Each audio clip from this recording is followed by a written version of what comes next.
Good afternoon, Mr. and Mrs. Coblentz. This is Charlie Rose, and I just wanted to go through your design proposal that we had talked about yesterday. I apologize I did not get that to you last night, so I got tied up in some things with the girls, and I did want to get this to you today after I got back from my appointment. So I want to look at and show you the entirety of what we talked about, and then we're going to go back and look at the last thing as far as we priced, because I knew we took a few things off. I'm certainly an advocate of doing things in stages, but I don't want to talk you into one way or the other. You can do as much or as little as you want to do. But let's start on the stove side area, and we'll look at the area to the left of the stove and the area underneath the stove. And so in both of these, what I had recommended was the 5-inch tall units. The nice thing about the 5-inch units, it gives you the ability to stack. It's high enough to contain cords and things like that. But not so tall that you lose things down in there. But I do want it slightly taller than what the single height is. If we were doing maybe more than 2 in one of these drawers or one of these cabinets, we might recommend a single height or 2 in that space. But with this, the 5-inch units are going to be very adjustable in terms of how you use that and if you change things around. And what I really think that's appealing about going with this height profile is that's also going to be what's appealing when you guys decide to sell. So new homeowners coming in, they'll be able to immediately see the value of what you're trying to do. Then here, I don't show it this way, but I want to make note that the height of the second drawer can be completely different between cabinets. So we're going to really store that based upon the content that you're storing. So in the other areas where you have tall stuff, like where we talked about the mixer at the end of the peninsula, that would be an area where this top shelf is probably maybe a lower profile even, but it's certainly going to be taller to allow you better access. Now, one of the things that we did take off was the drawer box, but you do have room to have a drawer box underneath. The drawer box itself is going to be about 3.5 inches or so tall, so a little bit taller than the single, but not quite as tall as this double height. So in between our smallest and our second smallest sizes in terms of what you have access to. And then what we'll do, I'm going to open all these up and leave these here, the ones that we last talked about as far as the approach you wanted to take. Then if I look to the area above the oven, and this was one of the ones that we did opt to decide to take off there, just because what you had was working, and I certainly agree with that. This is just another way if you want to make more use of that space that you have up there, you could certainly do that. And I did correct the shelf here to be able to better clearly show you what I was talking about before, but we'd put a stationary shelf here. We would raise this divider shelf to give you some compartments where you can put the cutting boards, cookie sheets, the parchment paper I think that you'd mentioned you have, so those things can stack in here, make it easy to get to. You could even put it underneath.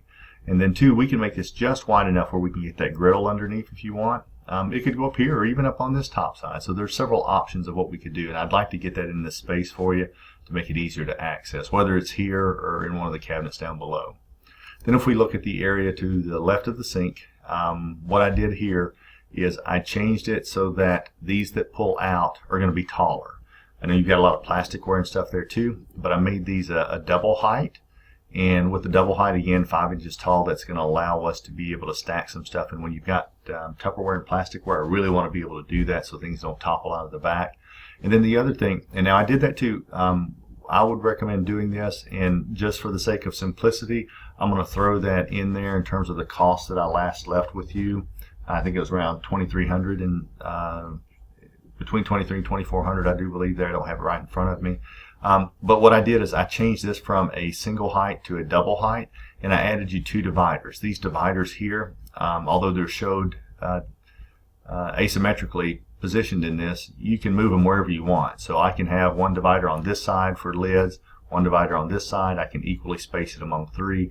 The way it works is there's a channel, a groove that goes down the back and down the front, and there's a clip that sits inside it. This divider slides down into the clip on both sides.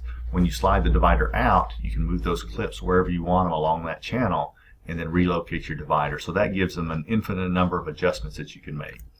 And then also on the bottom, same thing as far as the height. We're going to do a double height profile here. Again, these 2 on the back we're not going to worry about. That could be stage 2 when you decide to paint and do the cabinets and cut an opening in the rear. Then you could easily have those go out the back. So I think it would be a great way to maybe store kitchen appliances because you're going to have more height. You don't have the drawer on the back side. So you could do that on the back side. It could be places to store placemats and things like that that are used over at the dining room area. So there's a lot of flexibility in what you can do there in that space too. Then we want to look at the area at the very end of the peninsula. And what I had done here, and I didn't have this to show the other day, but we can put, for example, your KitchenAid mixer there.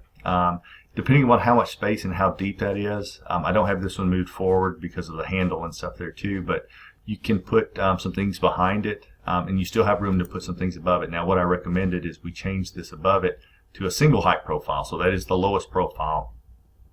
But this would be really good for all of the implement tools, the attachments that could go with the KitchenAid, they could go here. Maybe some of the things with the food processor, if you have that, the parts and pieces could go here, and then the base and stuff could go down there as well. So that gives you some flexibility in what we could do. But let me open all these up again, and we'll kind of zoom back out and see. But the last you and I had talked, this is the area, or these were the cabinets that we were most interested in. So let's look at that and see what that looks like. As you can kind of see from there, that's what we would want to do, is if you would have these 4 cabinets where you'd have these custom drawers in this space here as well, and then we'd have these 2 cabinets, but these 4 drawers over on this side as well. So just to recap some of what we talked about, all the solutions here are going to be load rated at the 100-pound load rating. There was no need to go up to the 200-pound rated boxes, simply because you didn't have the weight necessary or weight needs to necessitate having that. And then these are going to have the lifetime warranty, full extension on there. So it's really going to help you to be able to access the entirety of that space.